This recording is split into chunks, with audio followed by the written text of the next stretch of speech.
Paz e graça para você ligado nessa emissora. Estamos começando o seu programa de reflexão, entrevistas e debates de todas as noites. Hoje o Veja o Sol vai fazer uma entrevista com um casal que está desenvolvendo missões cristãs, obviamente, no coração do mundo árabe. Você vai conhecer o pastor Homero Aziz e sua esposa, que já há vários anos lideram um movimento missionário em plena Jordânia e arredores. Muita história para contar e nós vamos saber como é que Deus tem feito a sua obra num dos lugares mais conflagrados do mundo, né? Não é de hoje que aquela região, o famoso Oriente Médio, é um caldeirão com muita violência e atos terroristas e ações de guerra e uma porção de coisas que obviamente conspiram contra a paz. No entanto, Deus servos ali, inclusive brasileiros, como o casal que você vai conhecer agora. E nós queremos saber se alguém da sua família, um filho, um neto, um sobrinho, fosse chamado para missões num lugar como esse, como é que você reagiria? Como será que reagiram os pais e parentes do casal Aziz? Tudo isso e muito mais, já já está no ar, o Vejam Só.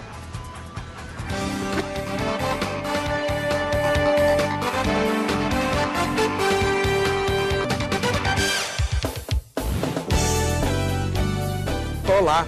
Estamos começando o programa Vejam Só, você sabe, é um oferecimento da Academia Teológica da Graça de Deus, a Agrade. E tem presente para você o relógio da Agrade, para quem participar do programa de hoje, mandando seus comentários, votando na enquete, né? Para você se inscrever para o sorteio, é para você vote na enquete que está lá na internet. O endereço eletrônico é o vejamsó.com.br. Votou na enquete, seu nome está na base de dados e aí você participa do sorteio de hoje e também do sorteio de sexta-feira, o kit Jô Resende.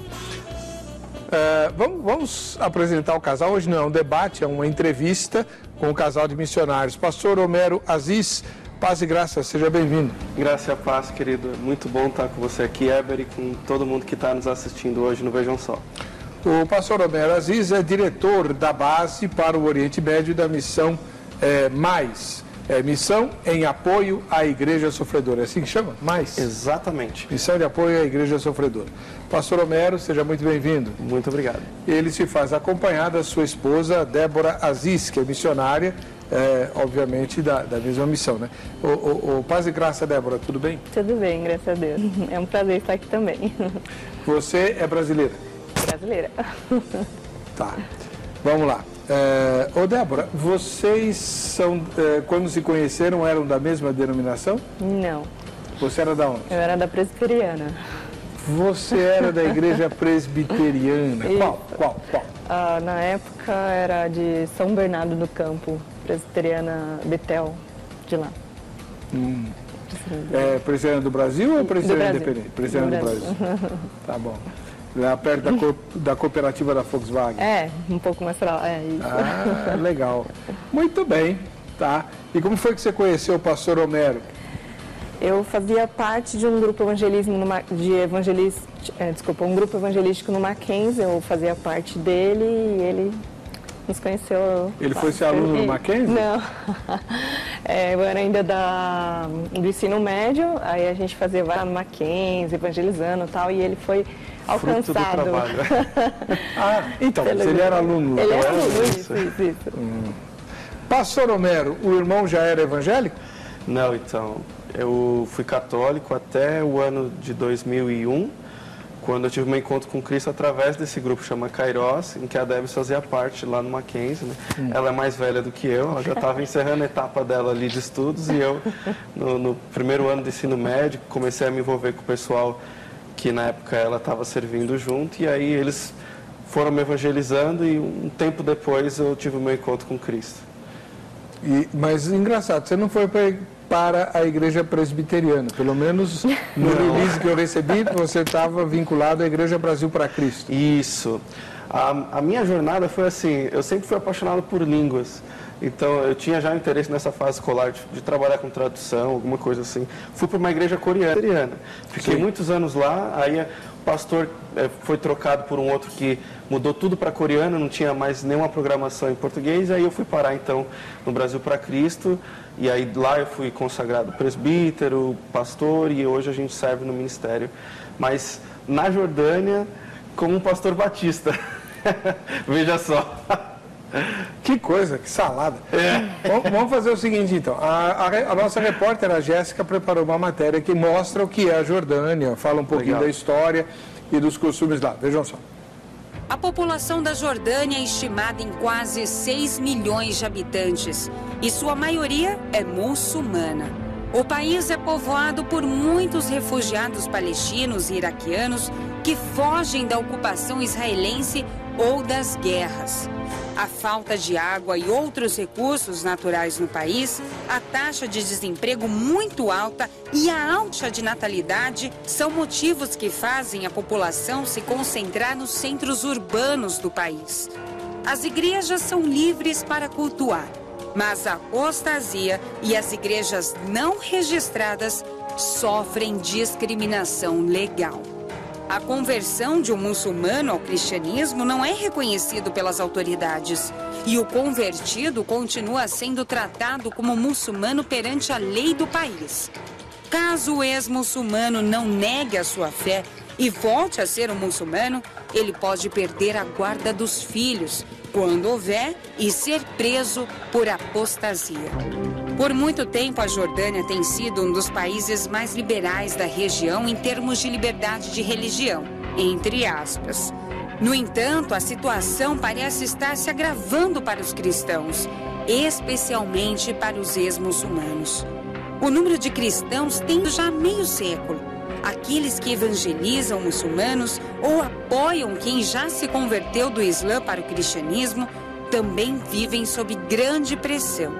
Muitos cristãos já foram mortos, presos, agredidos, raptados e forçados a fugir por razões relacionadas à sua fé. Não é difícil de imaginar as dificuldades que os missionários enfrentam para levar o Evangelho de Jesus. Por isso, no programa de hoje, vamos receber o pastor e missionário Homero Aziz para falar sobre esse assunto tão importante. Fique ligado e vejam só. Muito bem, tá aí. É engraçado, no vídeo você parece mais velho do que você está aqui agora, pastor Homero. Que bom. Que conversa é essa? E estou deixando a barba crescer para me contextualizar cada vez mais. Não, mas lá no vídeo você já estava de barba, uma barbinha, mas né? Parecia mais velho. Qual a sua idade?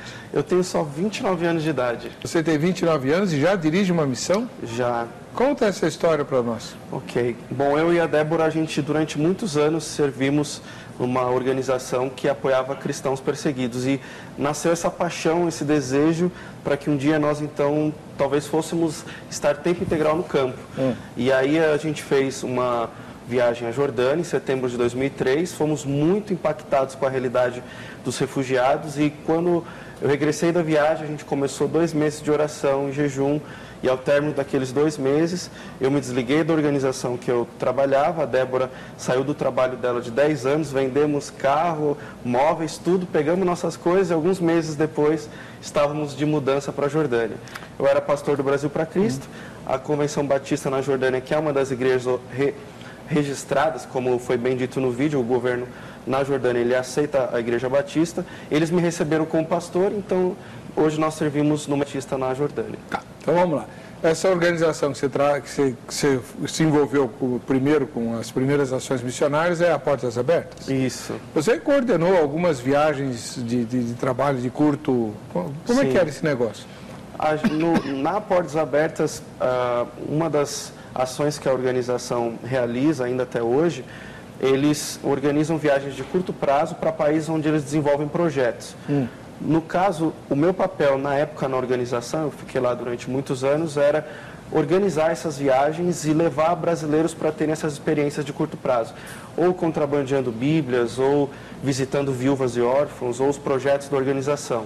Então a gente sempre teve essa paixão. Que lugar que você foi? Olha, eu fui com a organização, na época, 17 países. Dentre eles, Coreia do Norte, eu entrei... Você esteve na Coreia do Norte? Legalmente para fazer contrabando de comida. Peraí. Bom, vai devagar.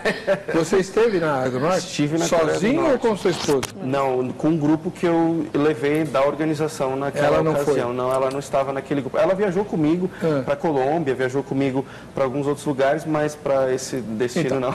Mas aí, pastor Homero, existe uma curiosidade até natural, muito grande dos cristãos sobre a Coreia do Norte. Sim. Como é que foi essa viagem?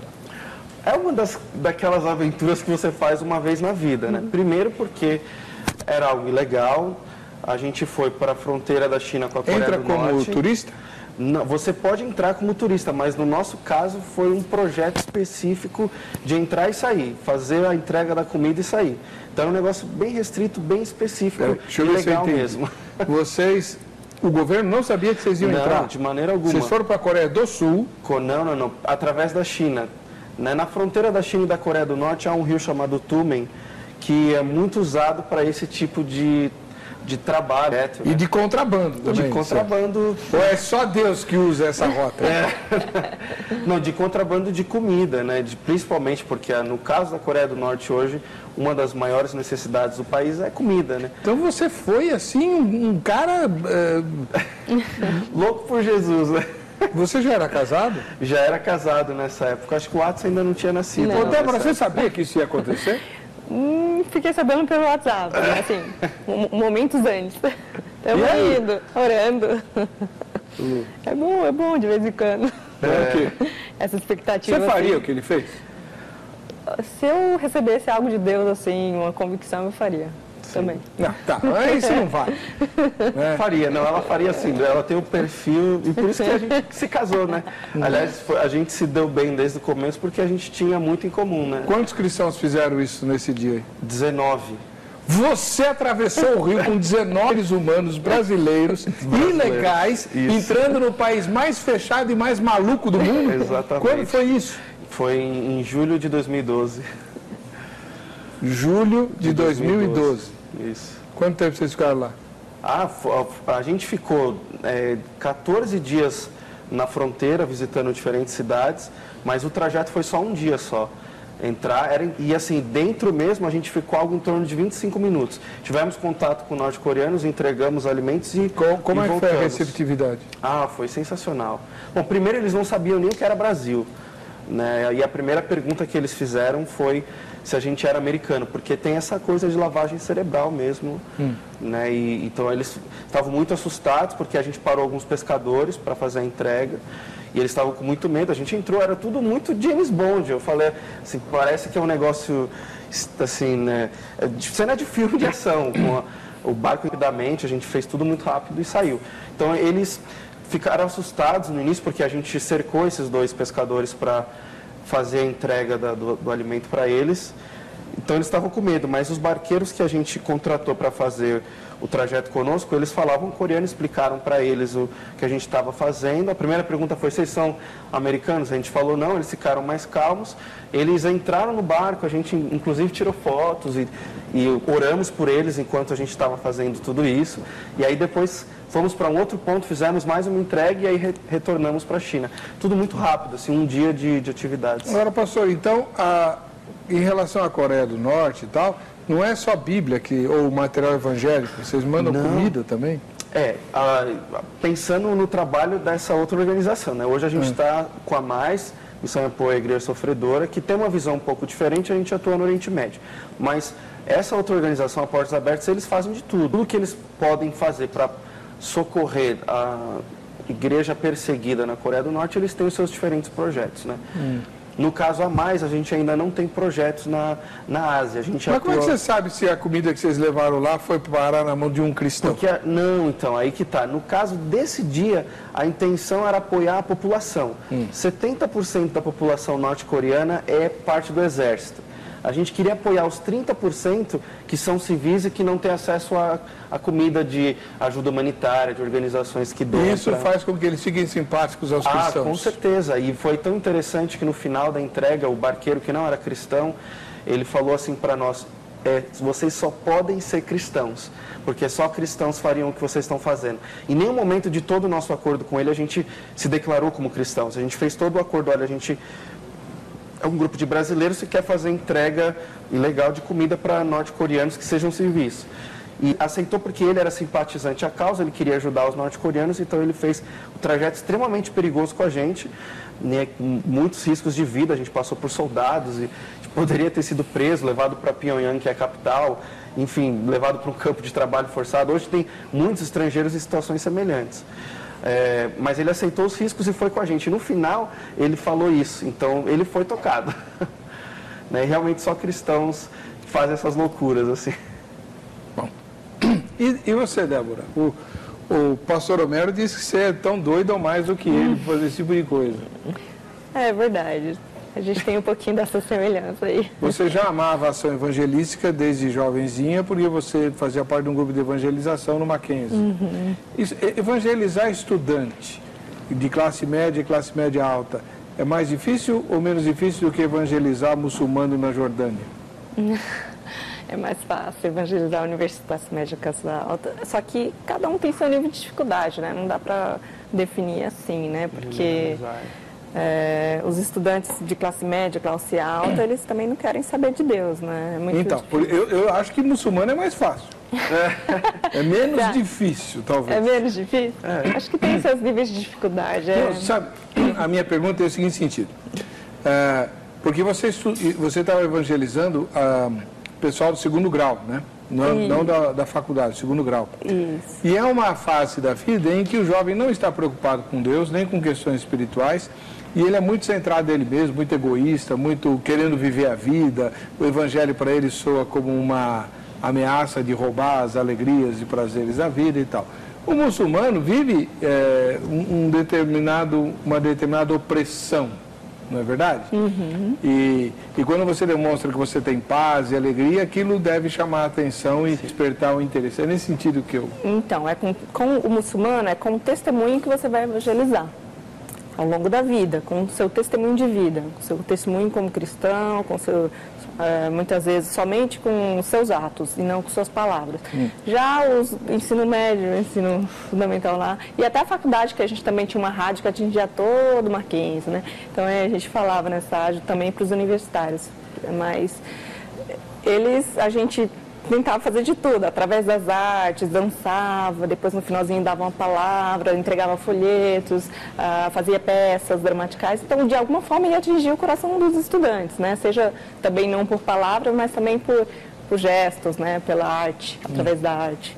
Então, tem seus níveis de dificuldade. Eu não sei te falar, talvez Deus possa agir no coração de um muçulmano e ele, de repente, possa perguntar por que você age assim dessa forma, por que você tem esse jeito, e a gente possa evangelizar mais rápido, ou então não, talvez ele demore para fazer essa pergunta, entendeu? Já o estudante lá, ele pode ser tocado pela dança, pelo que Deus falou através da música, da letra da música. Pelo que eu entendo, você sempre teve chamado missionário? Sempre, sempre. Muita gente tem dúvida, o que é um chamado missionário? Será que Deus está me chamando para missões? Como é que a pessoa sabe? No meu caso, exclusivamente, meus pais são pastores, né? Meu pai é pastor, minha mãe é missionária. Então, desde pequeno, nós recebíamos missionários em casa, né? Casa pastoral, vinha sempre missionários lá em casa e sempre falavam lá na nossa igreja. Então, aquilo sempre me atraiu. Desde pequeno, eu me considerei uma missionária já. E Deus sempre falava no coração que eu ia para fora, e era meu sonho. Meu sonho era ser professora e missionária, né? Desde então. E hoje Seus pais sempre apoiaram? Sempre Mesmo apoiaram. Essa maluquice de ir para a Jordânia ou de ir à Coreia do Norte? Duvido. Olha, não acredito. Eles ficaram muito felizes. Quem ficou feliz? Meus pais. Quando o Aziz voltou. Né? Eles ficaram sabendo só depois, né? Então, Tem essa técnica? Claro, tem coisas que não dá pra gente divulgar, né? Então tem viagens que a gente faz, hoje a gente tem projetos no Iraque, por exemplo, que a gente não pode divulgar antes que a gente está fazendo isso, até por motivos de segurança. Mas nem para a mãe? É melhor algumas vezes ocultar e eles sabem que mãe, voltei, estou vivo, mas eu estive na Coreia do Norte. Seu maluco! É mais ou menos isso. No meu caso, foi quando a família recebeu a notícia, foi um pouco difícil para eles, porque diferentemente da família da Debs, nem toda a minha família são evangélicos, né? Assim, os meus pais, eles são, minha mãe, ela é intérprete de Libras lá no Bola de Neve, o meu pai está sempre com ela no ministério, minha irmã está com grupos pequenos da igreja, então, assim, o núcleo familiar, de um tempo para cá, eles foram se convertendo, se batizando e são ativos, mas o resto da família não. Então, eu tive tio que falou, eu estou pedindo para Deus para você parar com essa loucura, né? Postou no meu Facebook lá. E quando a gente tomou a decisão e anunciou, e a gente teve outros parentes que não aceitaram no começo, hoje aceitam, entendem, mas não é fácil, né? Ainda mais porque a gente foi com o filho pequeno, né? Isso agrava mais ainda. Ainda mais o quê? Que a gente foi com Atos, que é nosso filhinho, que hoje está com 2 anos e 10 meses. Né? Vocês têm um filho? Isso. E como é que é o nome dele? Atos, que significa destemido. A gente escolheu o nome já por causa do nosso perfil, Aquele né? que nada teme. Atos, mas como é que escreve? A-T-H? A-T-H-O-S. É o nome do mosqueteiro? Exatamente. É de origem francesa esse nome, né? Na verdade, o termo lá para trás, ele é um termo grego. É o nome de uma montanha, né? E que significa destemido, aquele que é, né? Se um dia ele quiser ser missionário na Coreia do Norte, você não vai poder falar nada. Não vão poder falar nada. Aliás, a gente ora para que Deus use ele muito mais do que a gente tem visto Deus nos usar nesse tempo que a gente está de ministério, né? A gente crê que é tudo pela graça de Deus, é tudo por Ele, para Ele, por causa dele, Ele pode fazer muito mais através do Atos, né? Amém. Bom, nós estamos entrevistando, hoje o programa não é um debate, é uma entrevista, o casal Aziz, pastor Homero Aziz, é diretor da base para o Oriente Médio da Missão Mais, missão em apoio à Igreja Sofredora, e a sua esposa, Débora Aziz, que é missionária, da mesma missão. E daqui a pouquinho a gente tem imagens, tem vídeo, tem fotos, tal, para mostrar. A gente vai falar mais do trabalho específico no Oriente Médio, o trabalho da Missão Mais, responder perguntas, tem uma porção de coisa para você. Não vai embora não, porque tem muita coisa legal para você, tá?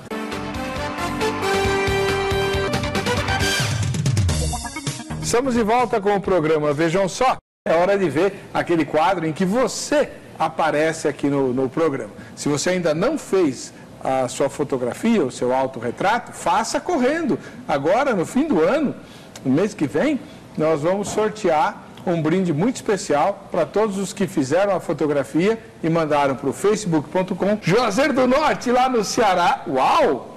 Amanda Silva e Aline Ferreira, né? Estão fazendo um parzinho de vaso ali, ó, né? Bonitinho, legal.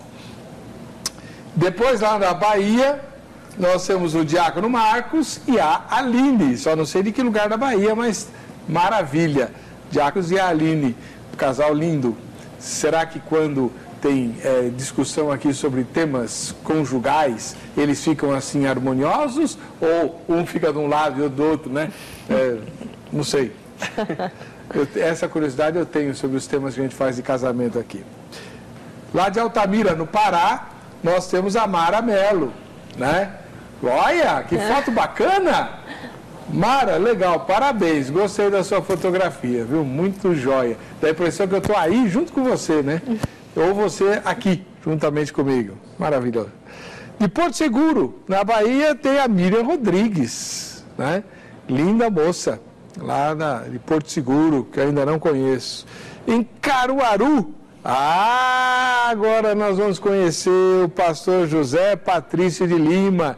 Toda noite ele posta um comentário lá na página do programa na internet. Ele mora em Caruaru, a cidade de Pernambuco, muito bem arrumadinha. Passei 2 vezes por lá, nunca fiquei em Caruaru, mas passei 2 vezes por lá em direção, né, a Santa Cruz do Capibaribe. Legal, pastor Patrício, muito, muito bom conhecê-lo. E a última foto vem de Minas Gerais, da cidade de Santos Dumont, é o Everton Kennedy. Valeu, Everton. Você é o segundo Everton que eu conheço, tá? Legal. Santos Dumont, nas Minas Gerais. Tá aí, essas são as fotografias, né? E você faça a sua, poste no Vejam Só, no facebook.com/programa Vejam Só, para você concorrer aos brindes que a gente tem no fim do ano, para todo mundo que estiver participando. E também para a gente conhecer. Ô, Deb, você Quem foi que se interessou primeiro pelo outro? Foi você que se interessou pelo pastor Homero, na época que ele era um jovem estudante, ou foi ele que se interessou por você?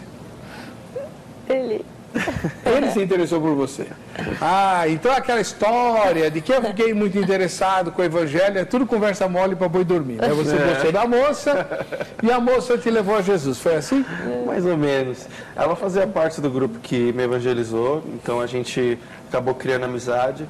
E aí a gente foi mantendo essa amizade. E alguns anos depois, que eu já tinha me convertido, a gente montou uma banda. Eu tocava em bandas seculares na época, e a gente montou uma banda gospel, gravamos CD, e a Debs era back vocal. E foi assim que eu acabei me apaixonando mesmo por ela, porque a gente tinha mais... Então vocês não namoraram enquanto você era ímpio? Não, de jeito nenhum. Aliás, ela me deu um fora 2 vezes para ter certeza de que eu estava realmente... Ela esperou o tempo que ela julgou necessário para avaliar. O Homero agora é crente mesmo, está servindo a Deus. Como assim deu fora? Deu fora, eu pedi ela em namoro, ela disse não. Ô Débora, por quê? Filha de pastor, sempre convertida, namorar um novo convertido? Não, né? Vou pôr você no museu. Sério. Como chama seu pai? Ercílio. Reverendo Ercílio. Isso. Ercílio Santos. Ercílio Santos. Muito bom. Parabéns, Reverendo Ercílio. Como é a sua mãe? Suzana. Irmã Suzana, parabéns. É difícil ver esse tipo de atitude hoje. Porque partidão. Tanto é um partidão que você casou com ele, certo? É verdade. Mas esnobou o rapaz 2 vezes? Hoje eu não me arrependo de ter aceitado pela 3ª vez. Né? Mas você gostava de alguém na época, por isso você não quis ir? Não. Foi para ter certeza se ele era crente mesmo? Ainda não gostava dele, assim. Fui gostar depois. A moça é difícil, né? Difícil, e a verdade é que eu só ganhei o coração dela quando a avó, que era líder de círculo de oração da Assembleia de Deus, uma profeta, uma mulher de Deus, ela um dia falou assim: ó, Débora, o Homero é o homem que você vai se casar. Aí ganhei a família inteira. Nesse dia, aí todo mundo passou a me amar, porque a anciã da família falou, né? E aí então, depois desse tempo, ela começou a levar mais a sério. Precisou de um puxão de orelha do céu, irmão? Oh, vai ser duro assim lá adiante, hein? Dava não, é muito orgulho, né? Filha de pastor. Mas graças a Deus por isso, viu, Heber? A gente foi trocar assim, eu te amo, com já ali, eu tinha 8 meses de namoro com ela, eu falei eu te amo pela primeira vez, e ela 1 ano e 2 meses. Tem relacionamento, começou a namorar, já falei eu te amo, né? Antes até, né? Eu demorei 8 meses, ela demorou 1 ano e 2 meses. E assim, aquela coisa bem cordial, e a gente se conhecendo bem, até o momento que ela teve certeza, falou, não, agora ele é o cara que eu quero casar. Eu já vi tudo, o Atos vai ter muito problema para conseguir arrumar a esposa. A mãe não vai deixar. Vai. A mãe vai... Hã? Vai. Não quero nem pensar nisso agora. Lógico que não quer pensar, mas pode pensar, porque voa, tá? Amanhã é aniversário do meu filho mais velho, tá? Ai, meu Deus. Parece que ele nasceu 10 minutos atrás. Uau. Vai fazer 31 anos amanhã. Uau. Voa. Falar em voar, eu voei aqui e não falei sobre a enquete, né? Então, vamos lá. Na nossa página, na internet, o vejamsó.com.br, responde a seguinte pergunta. Eu não sei onde é que tá aqui. Vamos lá. Essa pergunta é barbaridade. Se seu filho decidisse tornar-se missionário no Oriente Médio, você apoiaria seu ministério? Lógico. O que tem? Qual o problema? O Oriente Médio precisa ser evangelizado. Janela 1040. Estou mandando todos os meus filhos para lá, de preferência. Bom, segunda resposta. Impediria sua ida em função do alto risco de vida? Terceira resposta, não sei ou nenhuma das anteriores. Então, meu irmão, minha irmã, antes de você clicar lá no primeiro, né, porque você quer ficar bonitinho na foto, essa resposta tem que ser sincera. Resposta do coração, diante de Deus, tá? Você está falando do seu filho ou da sua filha que resolve pegar um barquinho e atravessar o rio entre a China e a Coreia do Norte. Ah, meu pai do céu, tá doido. Bom, respondeu a enquete, você está concorrendo ao relógio da Academia Teológica da Graça de Deus, a grade, esse relógio está aí, né? Para você lembrar que precisa servir ao Senhor. Jesus está voltando, Ele vai pedir conta do que nós fizemos aqui. E se você nem sequer estudou a Bíblia, como é que você vai se ver? Na grade você tem mais de 600 filiais espalhadas no Brasil todo para você estudar a Palavra de Deus. Todas as filiais da grade têm o curso bíblico, todas elas. Então anota o telefone, 0 operadora 11 3115 0819, 3115 0819, para você ligar amanhã no horário comercial e conversar com a Carla e pegar os endereços da grade, pedir uma aula grátis para você o ano que vem já se matricular logo no comecinho e começar o seu módulo estudando a Bíblia, tá bom? Muito bem, nós temos vídeos, fotos, o que é para pôr agora, Ana? Vamos ver as fotos então. O que é isso daí, pastor ou Débora, quem quiser pode narrar. Legal. Bom, essa imagem é a Débora numa atividade que nós fizemos com refugiados iraquianos. Nós convocamos a nossa comunidade, hoje a gente tem 162 famílias sendo atendidas semanalmente pelo nosso ministério. Nós convocamos elas porque tínhamos recebido um grupo de 43 brasileiros e aí a gente fez uma confraternização com o intuito de trazer alegria para os refugiados, porque são cristãos iraquianos que perderam tudo por causa de sua fé em Jesus Cristo. Tiveram que fugir lá do Iraque, perderam tudo, chegaram na Jordânia sem nada. E aí, então, nós começamos a apoiar essas famílias. E a Debs, ela bolou várias atividades, brincadeiras, para fazê-los rir. E aquilo ali, acho que era o dinheiro deles, né? Naquela foto. Aqui vocês veem ele também nesse dia de evento. E a gente fez várias brincadeiras. Eles tinham que tentar dizer para outra pessoa o número que ela tinha na testa sem falar. Então, aí era aquela palhaçada toda, aquela brincadeira. Os brasileiros, né? Brasileiro é famoso por fazer rir. Então, os iraquianos ficaram super felizes e foi um dia muito bacana para os refugiados. Agora, por que vocês, aí com as crianças, né? Isso aqui é no nosso centro comunitário. A gente abriu diferentes projetos na Jordânia para atender os refugiados iraquianos e sírios. Um deles é o centro comunitário. A gente tem jardim de infância 1 e 2 e uma mini escola com árabe, inglês, matemática, música e informática. Tudo gratuito para os refugiados. E aí são as crianças brincando num dia de evento lá no centro comunitário. Agora, uma coisa que a gente viu na primeira foto é a Débora não está disfarçada, nem ela não aqui disfarçada, nem você. E outros missionários do Oriente Médio que a gente entrevista aqui, eles preferem não mostrar o rosto, mudam o nome e tal, e vocês não. Por quê? Legal, essa é uma boa pergunta. O nosso projeto missionário, inicialmente, ele visa fortalecer a igreja árabe para que a igreja árabe alcance os árabes para Cristo. Então, nós estamos numa igreja árabe, como eu sou pastor de uma igreja batista, trabalho junto com outro obreiro jordaniano, com outro obreiro egípcio, nós servimos a comunidade árabe ao nosso redor. Então, é uma comunidade predominantemente cristã, seja de refugiados sírios ou iraquianos, ou de jordanianos locais, ou de egípcios. E, então, o nosso trabalho todo é com a igreja. A gente está num vilarejo cristão, tem 23 igrejas nesse vilarejo, em todo o estado de Amman, que Amman é uma cidade, um estado, né, capital da Jordânia, tem 23 igrejas, então só no nosso vilarejo a gente tem um aglomerado de igrejas ali. Então, o nosso contexto é um pouco diferente de muitos outros obreiros na região. Não que a gente não faça o trabalho que eles fazem, mas todo o nosso trabalho ele tem como base a igreja que é registrada na Jordânia.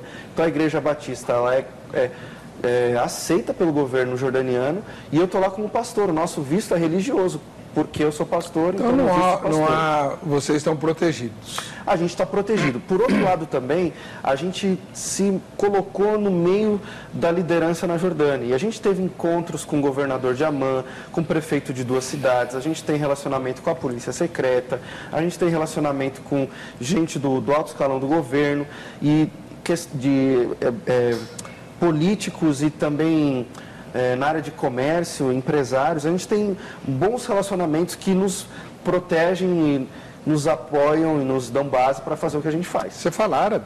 A gente está aprendendo há 14 meses o árabe, então a gente consegue se virar. Ontem eu tive encontro com 3 sírios aqui em São Paulo, que estão refugiados aqui, o tempo inteiro a gente falando em árabe. A gente não passa fome, mas ainda não consigo pregar em árabe. Certo. Agora, então, vamos lá. Pelo que eu entendi da matéria de abertura e pelo que você falou, se você trabalhar com cristãos, não há dificuldade. O missionário pode trabalhar com cristãos porque você foi lá para isso. Exatamente. Mas você não pode evangelizar muçulmano de lá. Abertamente, não.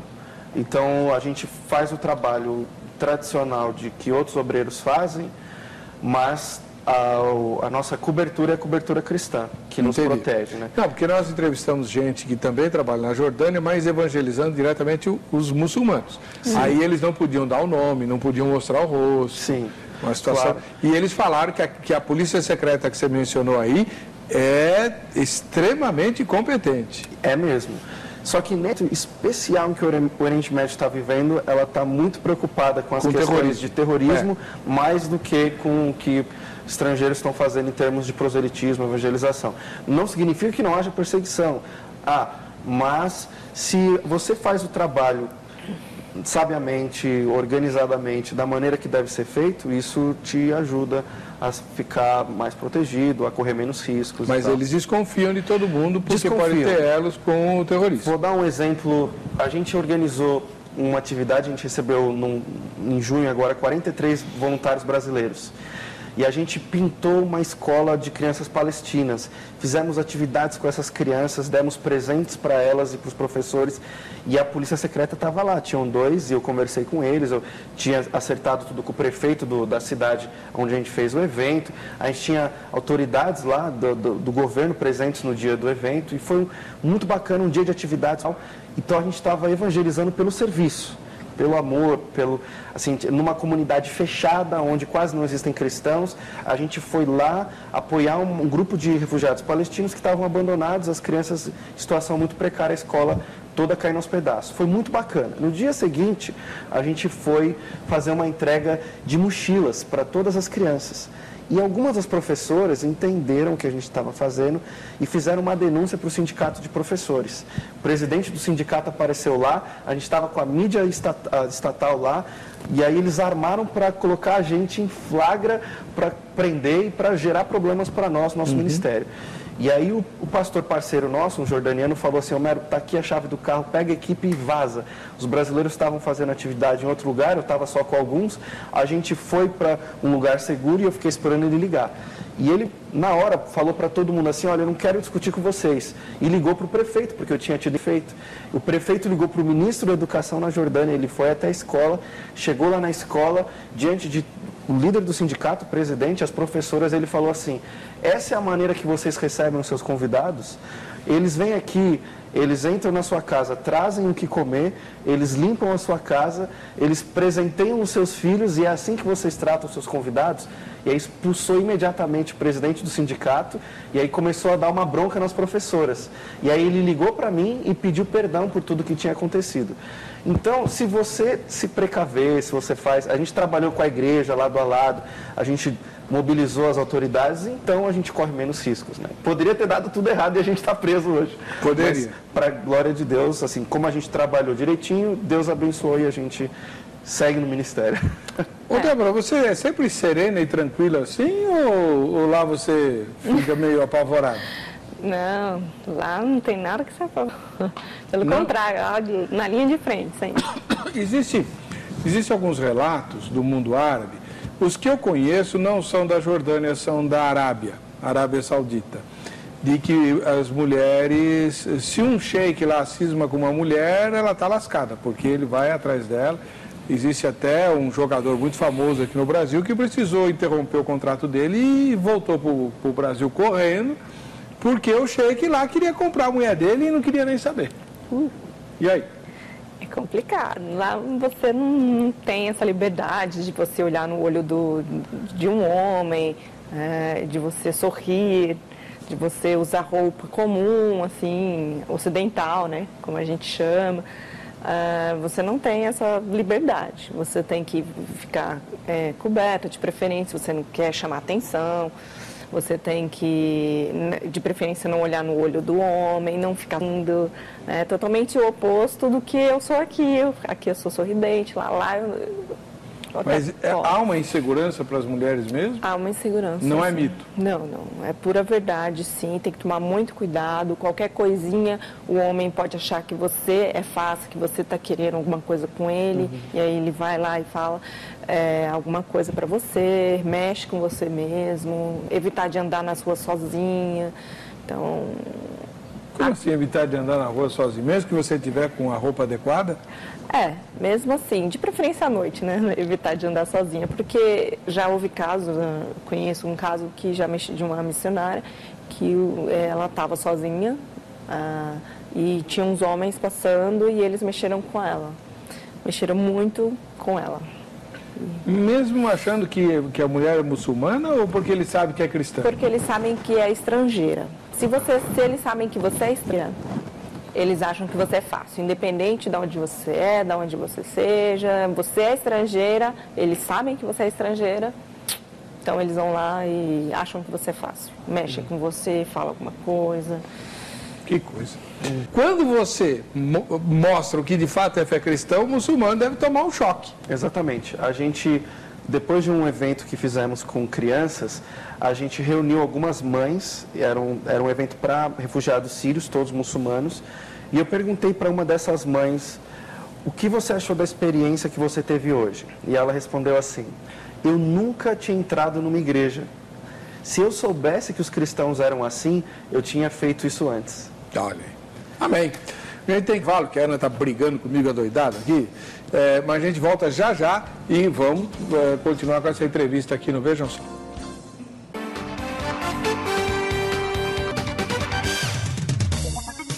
Estamos de volta com o programa Vejam Só. Eu estava dando uma bronca aqui na Débora, porque ela fala demais, não está deixando eu fazer entrevista com o marido dela, quase não abriu a boca, o rapaz, coitado. Como é que o senhor consegue, pastor? É difícil, a Débora que tem que me controlar, não para de falar. Ele é muito bom, ele é bem articulado, ele fala melhor que eu, então é melhor deixar ele falar. Você gostaria de ser pastora? Não pelo título, porque eu acho que eu já exerço essa função, mas eu não acho que pelo título, por ter ou não ter, para mim não importa, entendeu? O importante é o que eu faço. Por que vocês escolheram o Oriente Médio? Oriente Médio, a partir da viagem que o Homero fez para a Jordânia, as viagens que ele sempre ia, né, para lá, para o Oriente Médio, chamavam muita atenção com os testemunhos, né, com o que ele falava nas igrejas depois, e isso tocava muito ao nosso coração, e isso ficou no nosso coração. Então, a Missão Mais, que fez a entrevista com a gente, quando a gente decidiu ir para o campo, a gente precisava ir para o campo, e a Missão Mais falou com a gente, e aí eles falaram, vamos para o Paquistão. Aí o Homero falou assim, não, peraí, o que você acha dessa situação agora que está começando com os refugiados e tal, lá no Oriente Médio, a gente vai trabalhar assim, o que você acha? Aí eles, nossa, ótima ideia, muito bom, não tinha pensado nisso antes, aí tudo fluiu depois disso. Vou pedir para você fazer uma gentileza, fica de pé, por favor, né? E eu queria que o diretor focalizasse a camiseta. Tira o GC, por favor, também, para facilitar, isso. Eu não sei se eu estou falando bobagem, mas eu vi esse símbolo em vários lugares das fotos e dos vídeos. Explica para nós, Débora. Esse símbolo é a letra Nun, no árabe, é a letra N, de Nasrani. Significa nazarenos. É como o pessoal de lá antigamente chamava os cristãos, né, de nazarenos. Então, o Estado Islâmico pichou este símbolo aqui. Eu vi. Nas paredes das casas dos cristãos para identificar os cristãos.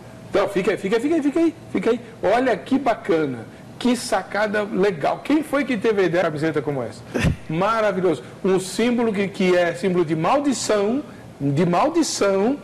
lá do Estado Islâmico. Fotografa de novo aí. Ele usa esse símbolo para identificar os redutos cristãos, lugares em que os muçulmanos são chamados a odiar. E aí você pega, agora, o que diz a camiseta?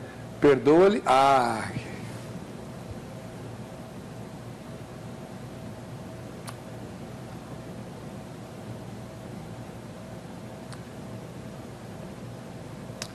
Pastor, fala alguma coisa porque me emocionei aqui. Assim, a gente tem eu vou dar um presente para você. A gente fez uma parceria com o Centro Cultural de Surdos da Jordânia e a gente está trabalhando, apoiando uma jovem desse centro, ela é muçulmana e ela produz esses mosaicos. E a gente fez um mosaico com esse símbolo também. Esse é para você, para você sempre de orar pelos cristãos no Iraque. Eles é interessante assim que eles perderam tudo por causa da fé deles em Jesus. Eles fugiram.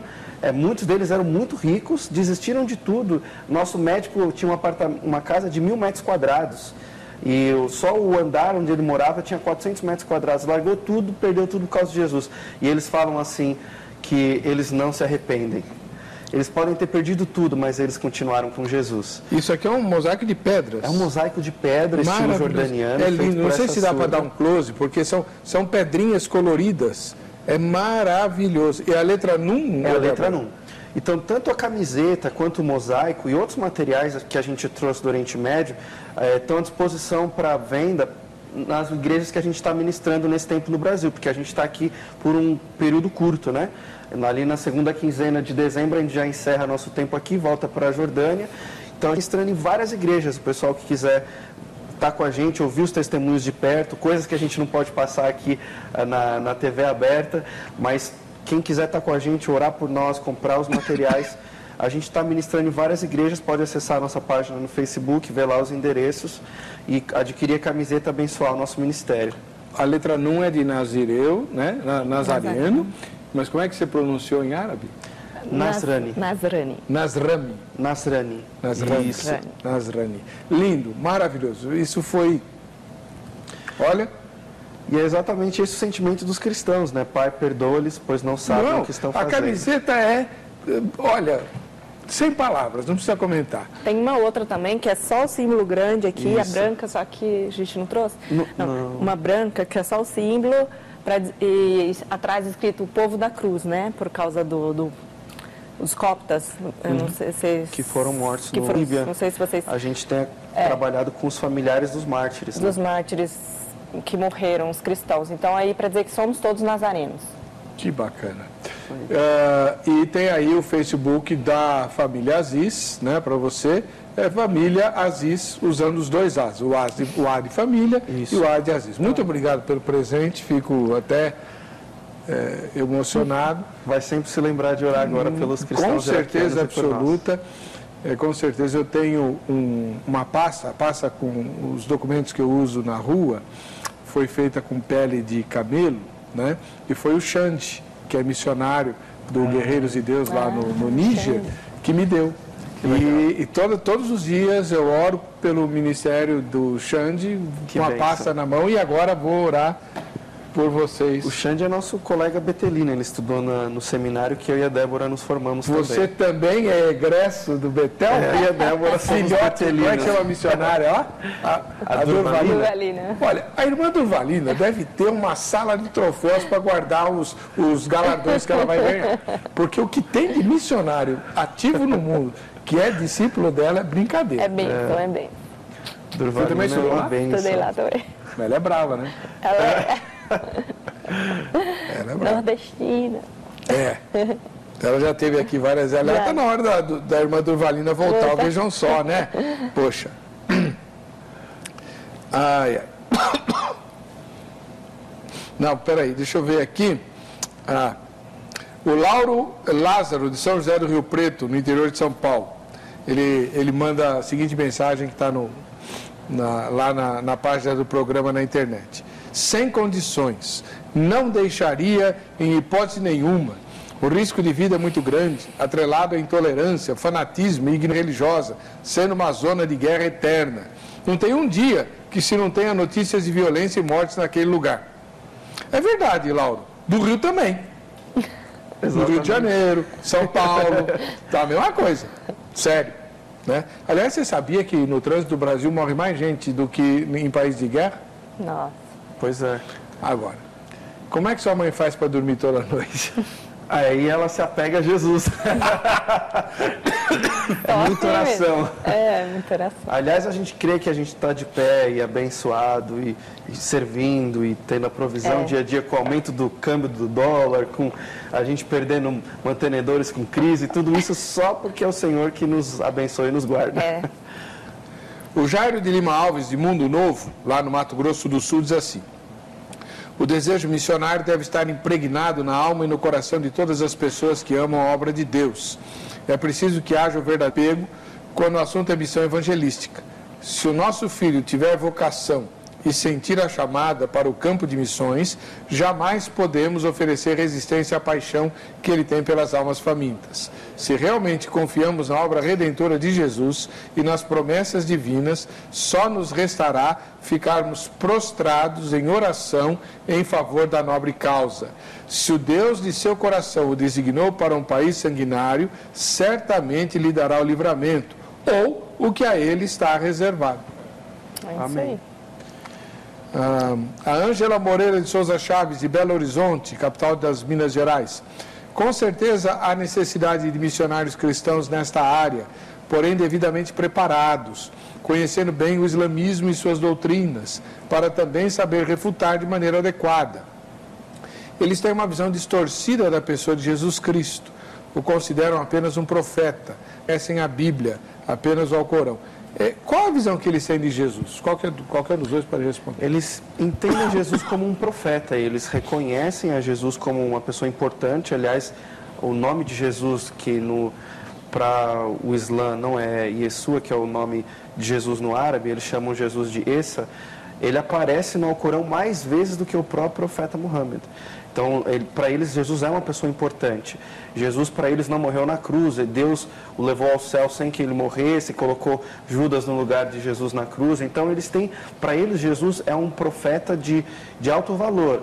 Entretanto, eles não conseguem enxergar que ele é filho de Deus e eles não conseguem entender a mensagem de Jesus. Eles entendem que ele é um profeta, eles conseguem entender que Jesus fez milagres, sinais, até ressuscitou os mortos, porque está no Corão, mas no que diz respeito à mensagem do Evangelho e a Jesus como filho de eles é inaceitável. Mas é um profeta menor que Muhammad. Eles não dizem que ele é menor, eles dizem que ele tem tanto valor quanto, mas Muhammad, para a tradição islâmica, encerrou a profecia. Então, para eles, Muhammad é muito importante, mas eles entendem que Jesus é um profeta de alto valor. O Sandro, de São Paulo. A religião mais violenta do mundo surgiu no século VII devido às disputas acirradas dos cristãos arianistas, nestorianos e católicos. O islamismo foi fundado por um comerciante chamado Muhammad, ou Maomé, né, que pertencia ao clã Hashim, da tribo dos Quraishitas.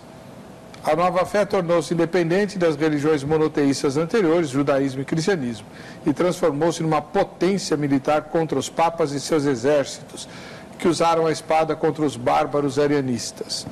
O apogeu interislã se deu com o aristotelismo dos árabes averroístas no século XII, quando também surgiu a escolástica dos clérigos da igreja em defesa da fé cristã, 2 João, verso 9. A paz. A que vocês atribuem o sucesso tão grande da fé islâmica, já que ela é tão restritiva, impõe à mulher um peso muito grande, pelo menos é o que a gente vê, né? Enfim, sim, sei lá. De repente, do mesmo jeito como eles olham o cristianismo distorcido, a gente olha a fé muçulmana de forma distorcida também, sim, não sei. Eu afirmo que você disse agora no final, a gente tem uma visão distorcida do islamismo hoje. Uma grande parte dos muçulmanos ao redor do mundo são liberais e moderados. Os muçulmanos extremistas ou fundamentalistas, eles compõem uma pequena camada apenas desse enorme que tem de muçulmanos no mundo, mas eles fazem barulho, por isso chamam muita atenção. Eu acredito que o sucesso deles em relação ao crescimento se deve, primeiro, à devoção deles e o cristianismo, ao longo dos séculos, ele foi se tornando nominal, e a gente sabe disso, seja nas igrejas históricas, e que permanecem assim até hoje, ou mesmo no movimento evangélico hoje, que não faz tudo o que tem que fazer em relação ao reino.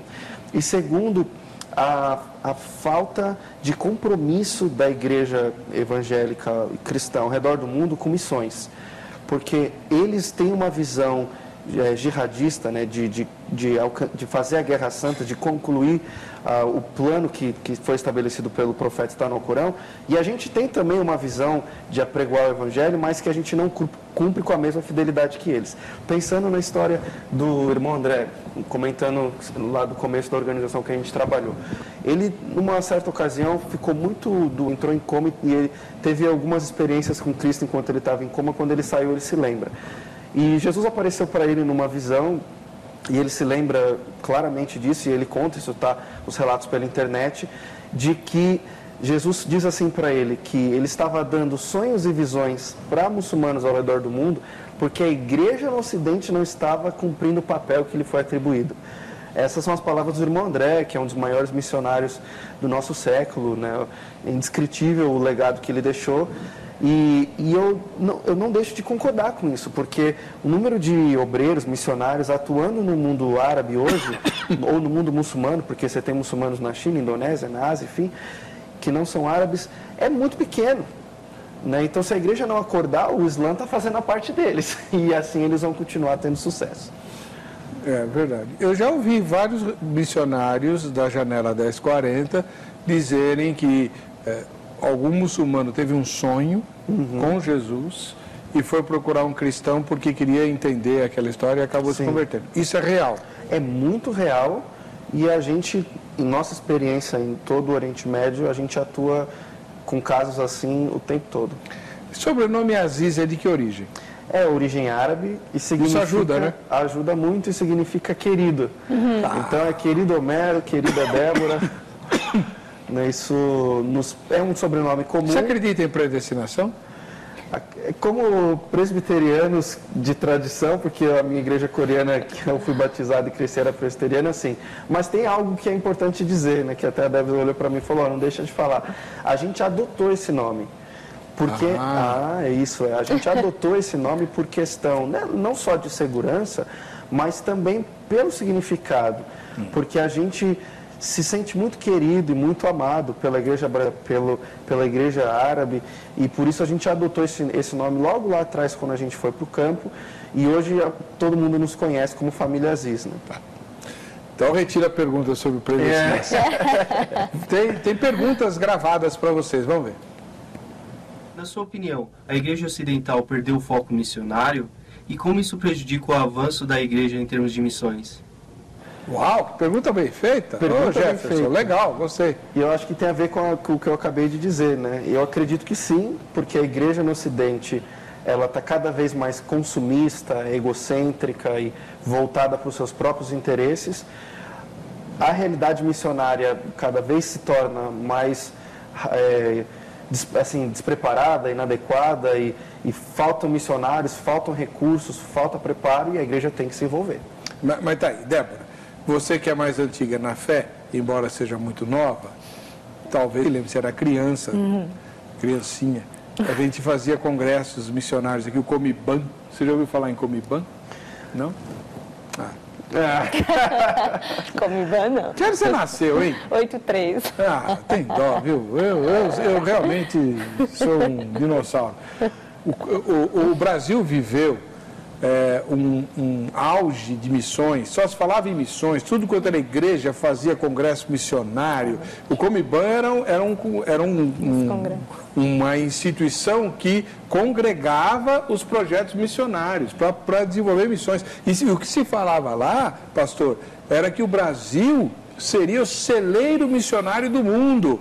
No século XXI, o Brasil ia inundar o mundo de missionários brasileiros, que a era dos americanos já tinha passado, porque os americanos são mal vistos, não são queridos em muitos lugares e tal, e que a oportunidade era que o Brasil é querido em todo lugar, por causa do futebol, por causa do Pelé e bababá.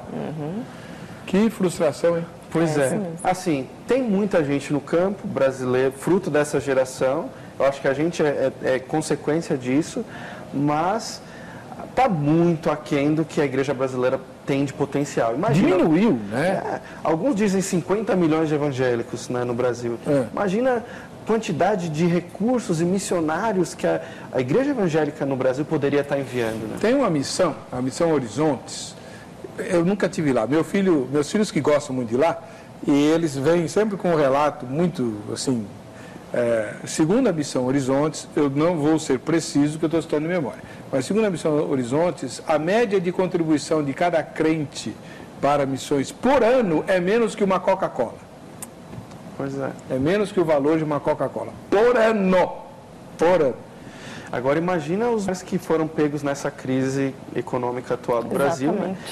A gente também sofreu, mas a gente ouviu relatos de gente que voltou, porque as doações diminuíram, as Coca-Colas a menos aí fizeram gente voltar do campo, e isso não é incomum de ter acontecido nesses últimos tempos, nesses últimos meses especialmente. Então a igreja brasileira tem que se despertar. Vamos mais uma pergunta? Quantas tem, hein? Vamos lá? O que ainda precisa ser feito no que diz respeito à grande comissão? Essa é a Daiane, secretária da FAP-SP, a melhor faculdade de jornalismo de São Paulo. Valeu, Daiane. Legal. Hoje a maior necessidade de evangelização no mundo está na Ásia. A gente costuma falar muito no Brasil de África, né? Mas os países que são menos evangelizados hoje e com maior população, eles estão na Ásia. Então, falta a gente trabalhando na Ásia. Segundo a maior necessidade, trabalhar o que a gente antes era janela 1040, agora é a janela 414, que a gente chama, que é a janela de idade, não mais a de geográfica, mas demográfica. Então, a faixa etária de 4 a 14 anos no mundo todo é o grupo menos evangelizado. Terceiro, a gente tem que trabalhar com os milhares de idiomas que ainda não tem tradução da Bíblia. São muitos povos, grupos étnicos que nunca viram a Bíblia. Às vezes tomam Coca-Cola, mas nunca viram uma Bíblia. Então essa é uma terceira grande necessidade. Quarto, evangelização de muçulmanos. Poxa, a gente está... O Islã já passa de 1 bilhão e não sei quantos milhões de muçulmanos ao redor do mundo. E há uma grande necessidade de evangelização de muçulmanos. E o quinto grupo menos alcançado são os que não conseguem ler, né? São os grupos que não, assim, de analfabetos. Então tem muita língua que tem tradução da Bíblia, tem até literatura cristã boa, mas não tem gente evangelizando os grupos que não sabem ler. Então os analfabetos do mundo são diferentes grupos étnicos que às vezes estão afastados e não têm língua escrita, estão nesse grupo. Então, os que não conseguem ler é o quinto grupo menos alcançado. Que coisa! Para se cumprir a grande comissão. Legal. Mais uma pergunta? O senhor já presenciou alguma violência contra mulheres cristã ou não muçulmana? Então, se a Débora quiser responder, também pode. Essa é a Cida, que também trabalha na FAP-SP, lá na Secretaria, melhor escola de publicidade e propaganda do Brasil. Eu nunca presenciei exatamente, diretamente, mas já estive em contato com quem tinha acabado de sofrer, né? Inclusive ela perdeu o bebê por causa das agressões físicas. Era cristã? Não, era muçulmana e se converteu ao cristianismo. E por isso ela apanhou? Não. Ela era agredida pelo marido, foi muito agredida e ela decidiu fugir de casa. Ela fugiu de casa e nós a encontramos, né? Nós fomos visitá-la e tal. E lá ela teve um encontro com Cristo naquela reunião que nós tivemos com ela. Então, a partir do momento que ela saiu de lá, ela ficou sabendo que ela tinha um bebê e perdeu o bebê por causa das agressões do marido. Mas ela se converteu somente depois. E ela continua casada? Não. Separado do marido, fugindo do marido, com seus 2 filhos, mas o bebezinho dela, que tem que ficar com o marido, né? Pela lei deles, tem que ficar com ele. Então, como é que é o negócio? Ela tem um bebê de 1 aninho, agora já deve ter quase 2 anos. E ela, quando fugiu, ela fugiu com os 2 filhos mais velhos, né? Que ela podia fugir, mas o bebê é obrigatório ficar aí, né? Ou só se ele liberasse, mas não foi o caso. Então ela fugiu e sofre até hoje com os 2 filhos, querendo o filhinho só que ela tem que fugir ao mesmo tempo do marido, para o marido não encontrar com ela. Mas a lei não protege ela? A lei não protege ela, não? Porque ela é refugiada, no caso dessa irmã nossa hoje, e a lei não protege ela em nada. E o marido, no caso dela, ainda tem alguma influenciazinha política, então isso piora ainda mais a situação. Que coisa maluca. Nunca prestigia a mulher a lei, não. E ela mostrou para a Debs todas as feridas, o corpo dela cheio de cicatrizes, muito difícil. Vamos mais uma pergunta? O que era a Jordânia nos tempos de Jesus? E aí? Legal. A gente fala Jordânia, mas no tempo dos evangelhos, o que era lá? Legal. É uma das cidades que... Decápolis, sim. É uma das Decápolis, uma das cidades que aparece no Apocalipse, né? Fugiu agora, Filadélfia. Filadélfia, isso. Então, a igreja de Filadélfia era a igreja que se reunia em Amã, que é a capital da Jordânia. Legal. Tá, então, a Jordânia fica naquilo que na Bíblia é chamado de província da Ásia. Isso. Legal. Muito bom. Nós estamos chegando ao final do programa. Queria que você desse mais uma vez seu endereço, quem quiser entrar em contato, como é que faz? Legal. Vocês podem entrar em contato conosco através da página do Facebook, www.facebook.com/famíliaaziz, né? Tá aí na tela, 2 A's e 2 E's. Mande lá uma mensagem direta com o seu e-mail para que você possa receber o nosso boletim de oração. Todas as semanas a gente manda o boletim de oração. Você pode se envolver com a manutenção do nosso ministério, você pode adquirir os materiais nas igrejas que nós vamos visitar. Acesse lá o Facebook, que tem todos os dados para você com a gente. A gente tem uma página no Instagram, a gente tem uma página no YouTube. Procura lá Família Aziz que você vai achar mais informações sobre nós. Faça um convite para você que quer conhecer o nosso trabalho de perto. Um dos nossos projetos lá é uma casa de hóspedes. A gente, nesse momento, está com 11 voluntários nessa casa, de 5 países diferentes. Se você quiser doar um tempo das suas férias, quem sabe estar com a gente lá. É uma casa belíssima. Trabalhar com os refugiados conosco, com os dons e talentos que Deus te deu, vai ser um prazer receber. Quem sabe você, Heber. A gente tem uma caravana saindo do Brasil agora em maio, um grupo grande que deve ir. Manda uma mensagem para a gente, quem sabe visitar nosso trabalho lá de perto. Né? E não é turismo, tá, gente? É ministério, isso. Ministério, isso. É lógico que vai ter lá tem que conhecer o Centro Histórico de Amã, né? A gente vai dar um pulo lá. Mas você não vai lá para passear, você vai lá para servir. Exatamente. Certo? E a gente precisa de voluntários, então fico a você conhecer mais o nosso trabalho lá na página, se envolver com a gente e nos visitar lá no campo. Muito bem, muito obrigado. Mais uma vez eu quero mostrar aqui essa obra de arte belíssima, né? A letra Nun, em cursivo árabe, né? Que é a inicial dos nazarenos, que é como o Estado Islâmico está pichando os cristãos. Isso aí. Maravilhoso. Beleza. Muito obrigado pelo lindo presente, pela presença de vocês. Obrigada a você. Na página do programa lá na internet, no vejamsó.com.br, na aba Convidados, você tem todos os contatos da família Aziz. E nesse caso, viu, João, mantenha, não elimine, deixa lá, tá? Para que todo mundo que quiser entrar em contato com a família Aziz tenha condição. É só entrar no site do Vejam Só, tá bom? Quem é que vai levar o relógio da grade? É o Alexandre, da Capital. Valeu, Alexandre. Para você que fica com a gente, que fica com essa emissora, a paz e a graça de Jesus, nos vemos no próximo Vejam Só.